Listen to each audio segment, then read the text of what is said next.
Hello everybody, I welcome all of you in my YouTube channel that is Pankaj EduTech. As you know, I teach CBSE Computer Science for class 11 and class 12 so that you can prepare computer science syllabus in your home as a comfortable manner. Today I have taken a question: interchange while loop in to for loop. I teach both the language in Hindi and English so that every student can understand the topic and the concept behind the topic in a very easy way. Okay?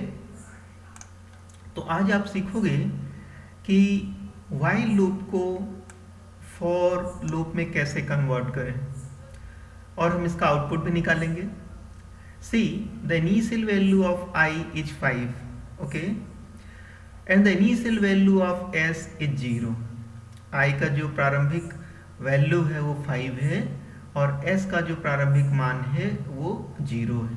ठीक है, यहाँ पर एक while loop run किया गया है जो I की वैल्यू लेस देन 25 तक रन होगा, मतलब 24 तक ही रन होगा, और S plus equal to I, तो I की जो भी वैल्यूज होंगी S में ऐड होती जाएंगी जितनी बार लूप रन होगा, और हर एक स्टेप में I की जो वैल्यू है वो 5 इंक्रीमेंट होगी, और फाइनली जब लूप टर्मिनेट होगा तो उसका जो भी सम है, जो S की जो फाइनल वैल्यू है वो प्रिंट हो जाएगी.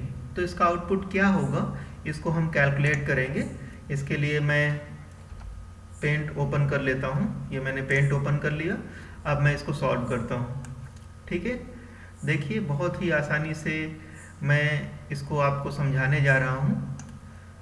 ये मैंने टेक्स्ट टूल ले लिया, इसको ड्रैग कर दिया स्क्रीन पर. ये देखिए I की इनिशियल वैल्यू 5 है, तो I इज इक्वल टू मैंने ले लिया 5. ठीक है, S की इनिशियल वैल्यू जो है 0 है. ठीक है, तो I लेस देन 25, क्योंकि I की वैल्यू 5 है तो ये लूप एग्जीक्यूट होगा. ट्रू है तो लूप एग्जीक्यूट होगा.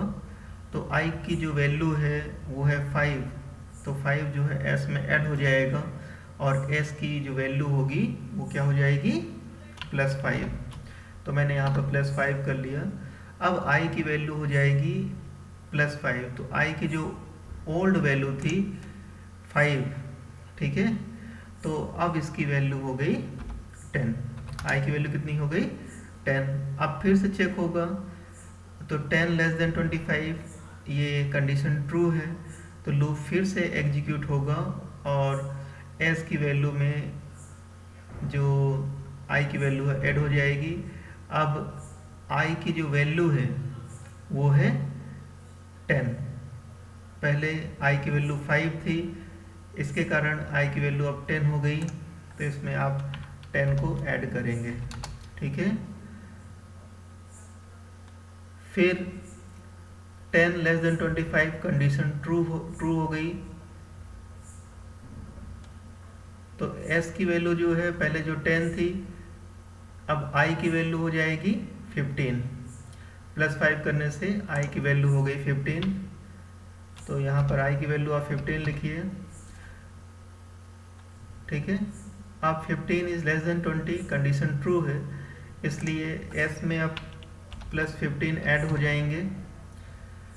ठीक है, और इसी तरह से 20 भी ऐड होंगे, और जब 20 होगा इसका वैल्यू, I का वैल्यू जब 20 होगा तो I less than 25 condition check होगी, कंडीशन ट्रू होगी, और ये 20 जो है S में ऐड हो जाएगा. अब इसकी वैल्यू 25 होगी, ये इधर पे चेक होगा, I की वैल्यू 25 हो चुकी है, 25 लेस देन 25 कंडीशन फॉल्स हो गई, लूप टर्मिनेट हो गया, और जो S की जो फाइनल वैल्यू है वो प्रिंट हो जाएगी. तो इन सभी को हम एडिशन कर लेते हैं, तो फाइनल वैल्यू क्या निकलेगी इसकी, चलिए मेरे साथ ऐड करिए. 0 + 5 5, 5 and 10 15, 15 15 30 and 30 and 20 50. 50 हो गई। अब चलिए ये प्रोग्राम जो है पाइथन में बनाकर इसको रन करते हैं। ये पाइथन ओपन कर लिया मैंने, आइडियली पाइथन। इस पर हम प्रोग्राम बनाएंगे। न्यू फाइल ले लिया।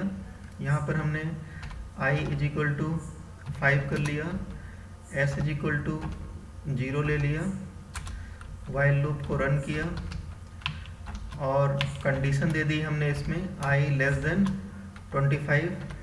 ठीक है, यहाँ पर हमने s plus is equal to i कर दिया। ठीक है, और i की वैल्यू जो है हमने हर बार इंक्रीमेंट किया 5 स्टेप्स के लिए। और फाइनली जो है हम प्रिंट करेंगे sum, SUM, sum is equal two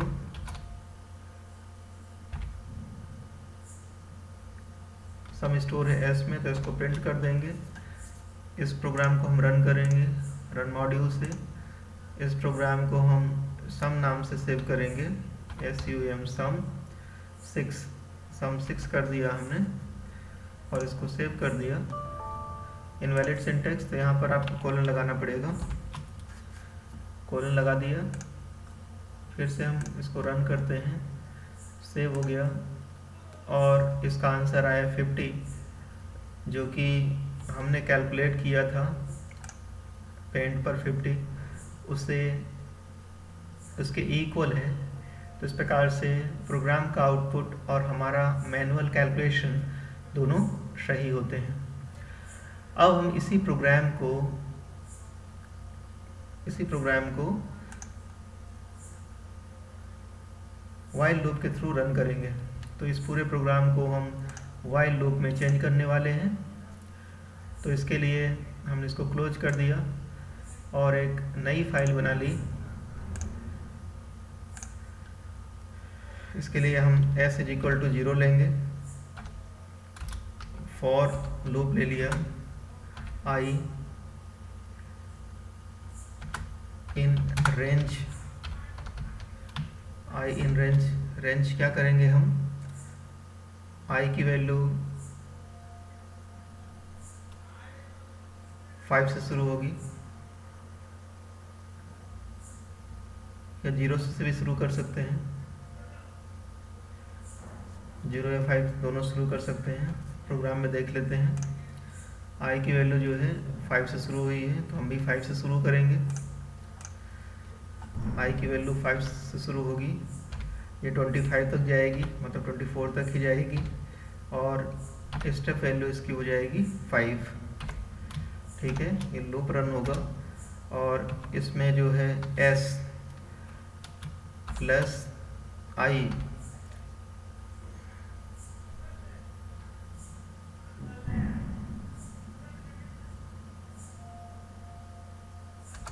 plus is equal to i, हर बार i जो है इंक्रीमेंट होता रहेगा इसमें। और फाइनली हम s को प्रिंट करेंगे, print sum is equal to s।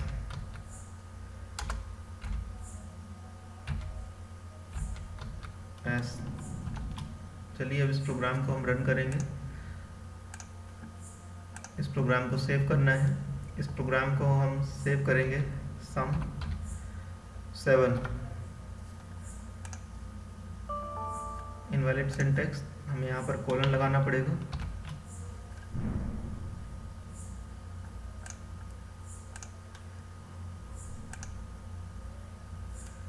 देखिए वाइल लूप का भी आउटपुट 50 आया था और फॉर लूप का भी आंसर 50 आया है। इस प्रकार से एक वाइल लूप के प्रोग्राम को फॉर लूप में चेंज किया जा सकता है, जबकि उसकी वर्किंग सेम होगी और दोनों के आउटपुट भी सेम आएंगे। चलिए हम अगला प्रोग्राम रन करते हैं और उसे समझते हैं।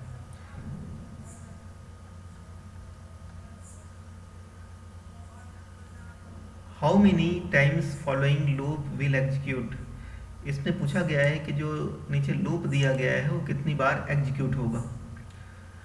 इसमें एक फॉर लूप है, आई इन रेंज 10 से शुरू होगा, 50 मतलब 49 तक ही जाएगा, और 5 स्टेप्स जो है इसमें हर बार इंक्रीज होंगे और हर बार इसकी वैल्यू प्रिंट होगी। ठीक है, तो ये लूप जो है कितनी बार एग्जीक्यूट होगा, इसका आंसर देखिए। आई वैल्यूज आर, सबसे पहले आई की वैल्यू होगी 10,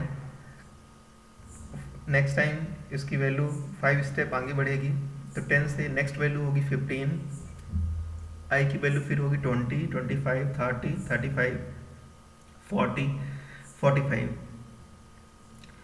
50 नहीं आएगा क्योंकि लेस देन 50 ही ये एग्जीक्यूट होगा, मतलब 49 तक एग्जीक्यूट होगा, तो 50 नहीं आएगी।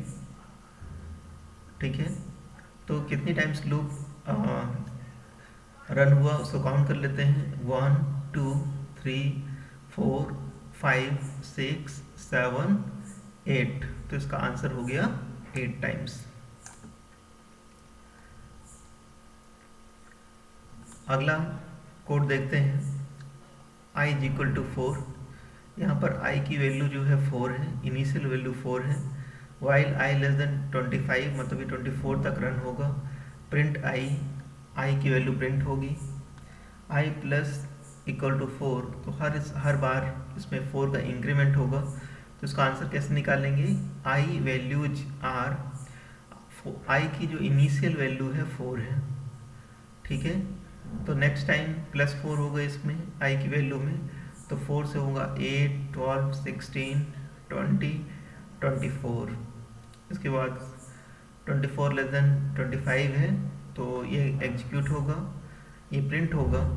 लेकिन जैसे इसकी वैल्यू नेक्स्ट वैल्यू 28 होगी, तो 28 लेस देन 25 ये कंडीशन फॉल्स हो जाएगी और ये लूप टर्मिनेट हो जाएगा। तो ये लूप कितनी बार रन हुआ, चलिए काउंट करते हैं। 1 2 3 4 5 6, तो ये लूप एग्जीक्यूट होगा 6 टाइम्स।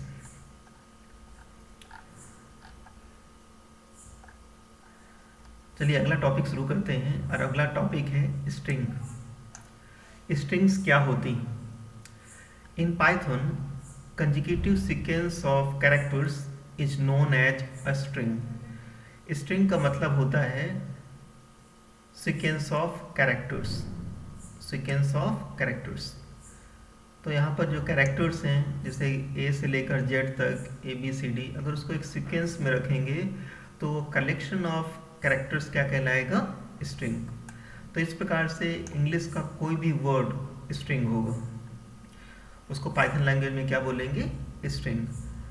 इंग्लिश लैंग्वेज में आप उसको वर्ड बोलते हैं, और पाइथन लैंग्वेज में उसी को क्या बोला जाता है, string. An individual character in a string is accessed using a subscript index.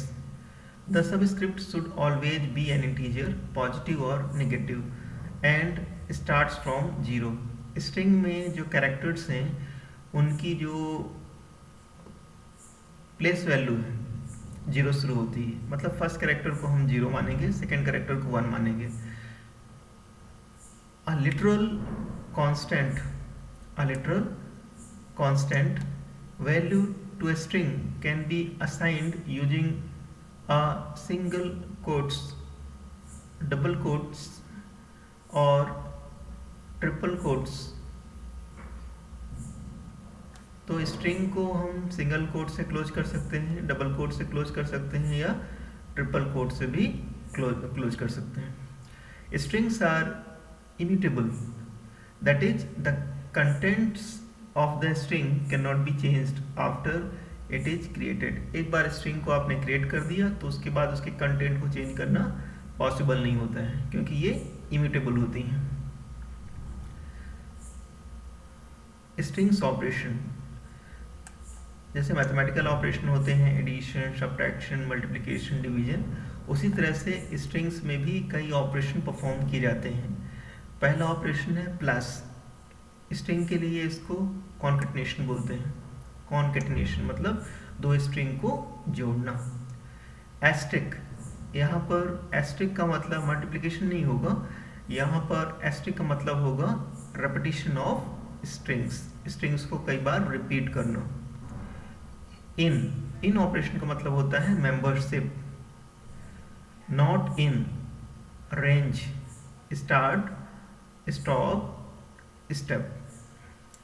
Slice, n colon m. तो इतने सारे ऑपरेशन एक स्ट्रिंग में परफॉर्म किए जाते हैं। चलिए इसको एक एग्जाम्पल के माध्यम से हम समझते हैं।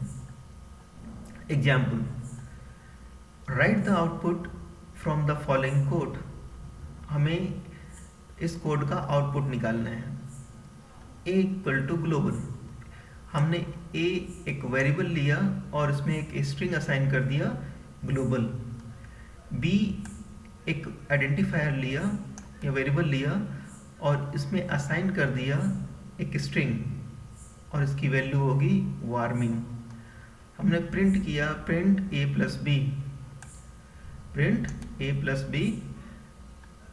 तो ए प्लस बी करने से क्या होगा, ए और बी की जो स्ट्रिंग्स हैं आपस में ज्वाइन हो जाएंगी और एक न्यू स्ट्रिंग फॉर्म होगी, ग्लोबल वार्मिंग। ध्यान दीजिए, ग्लोबल और वार्मिंग में कोई स्पेस नहीं होगा। चलिए सेम प्रोग्राम को हम पाइथन में बनाकर रन करके उसका आउटपुट निकालते हैं। तो यहाँ पर हमने पाइथन ओपन कर लिया, इसको क्लोज कर दिया, न्यू फाइल लेंगे हम, ये न्यू फाइल ले लिया। देखिए ए लिया स्ट्रिंग और इसमें असाइन कर दिया ग्लोबल, ग्लोबल क्लोज कर दिया, सिंगल कोट से क्लोज कर दिया। बी एक स्ट्रिंग ले लिया, वेरिएबल लिया है और इसमें एक वैल्यू असाइन कर दी वार्मिंग।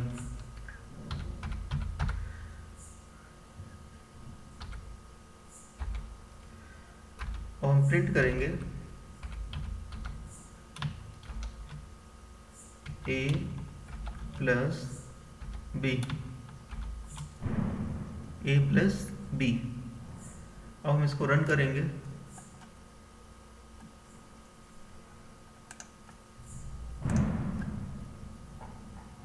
ओके, तो इसमें हम करेंगे ऐड। इस पाइथन फाइल का नाम हमने दे दिया है ऐड और इसको सेव कर देते हैं और प्रोग्राम को हमने रन कर दिया तो हमारा आउटपुट आ गया ग्लोबल वार्मिंग। ठीक है, चलिए दूसरा ऑपरेशन हम समझने की कोशिश करते हैं।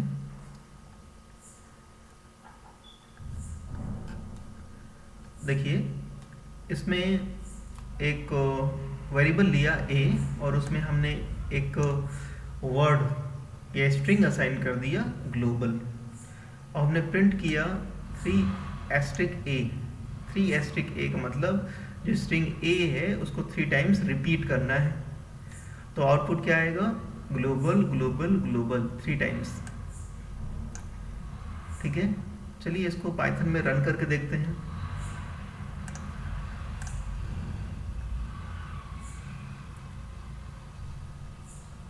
इसको हम डिलीट करें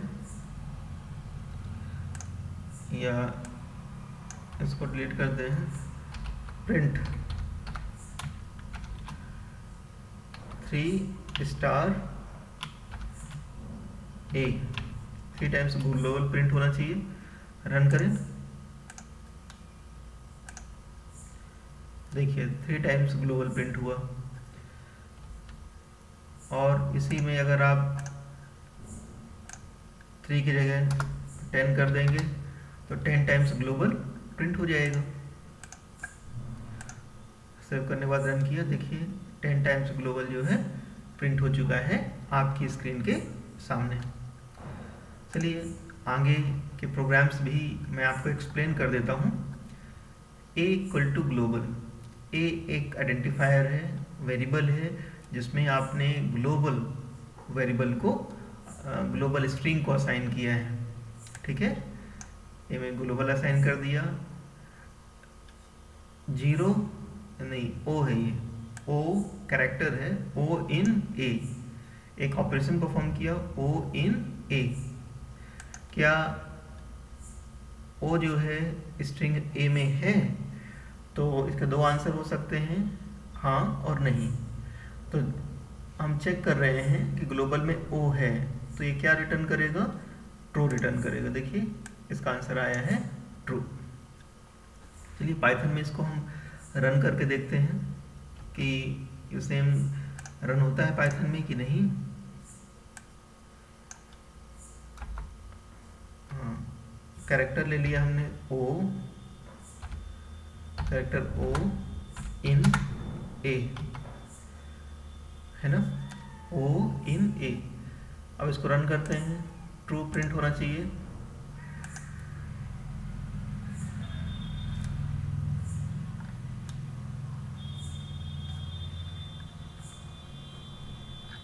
प्रिंट नहीं हुआ है। इसमें देखिए ओ इन ए आंसर है ट्रू, तो इसको हम प्रिंट करेंगे।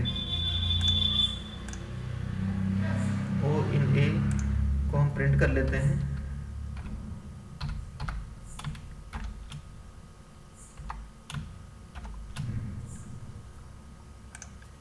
रन मॉड्यूल करते हैं।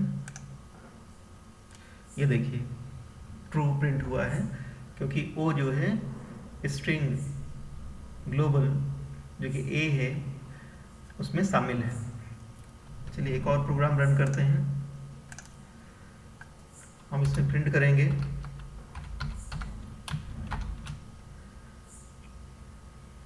एच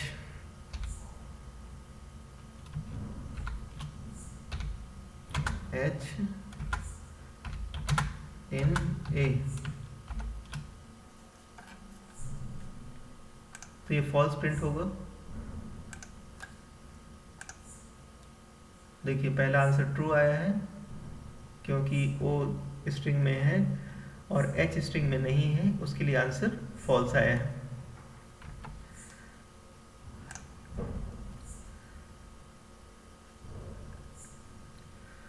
चलिए अगला प्रोग्राम हम रन करते हैं।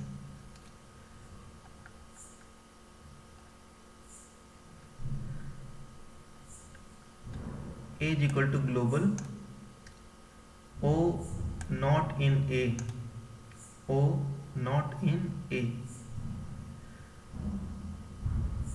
इसे पूछा गया है पाइथन से कि O जो है A में नहीं है, O A में नहीं है, तो ये तो बात गलत है।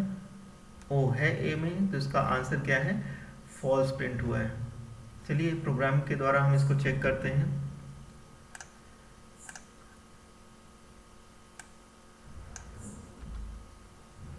नॉट इन ए, यहाँ पे नॉट लगा दिया, नॉट इन ए, तो इसका क्या प्रिंट होना चाहिए? फॉल्स। प्रोग्राम को रन करिए, ये देखिए फॉल्स प्रिंट हो गया।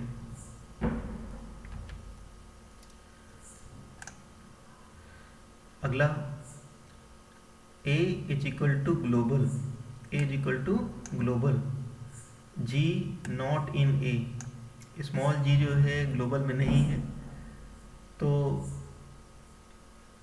जी small G not in A, small G तो नहीं है, कैपिटल जी है, तो इसका आंसर जो है ट्रू प्रिंट होगा।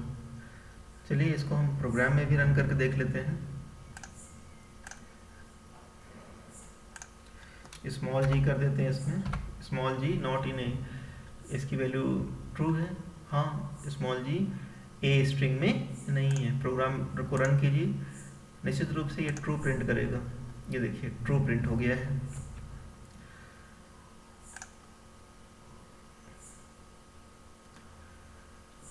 तो स्टूडेंट्स, इसी तरह की इंटरेस्टिंग वीडियो मैं सीबीएसई क्लास 12 और 11 कंप्यूटर साइंस के स्टूडेंट्स के लिए बनाता रहता हूं, जिससे घर बैठे वो कंप्यूटर साइंस की तैयारी कर सकते हैं, अच्छी तरह से सीख सकते हैं।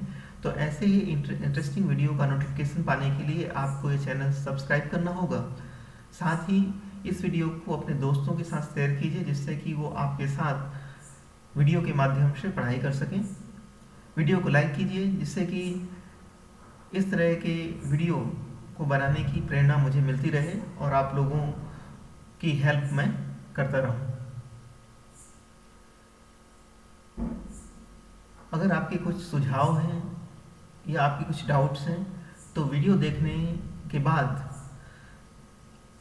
वीडियो के कमेंट में अपने डाउट्स और सजेशंस टाइप करके मुझे भेज सकते हैं। तो निश्चित रूप से अगले वीडियो में मैं आपके जो डाउट्स हैं उनको दूर करूंगा और आपके जो भी सजेशंस होंगे उनको मैं फॉलो करने की कोशिश करूंगा। इस वीडियो को देखने के लिए आप सभी का धन्यवाद।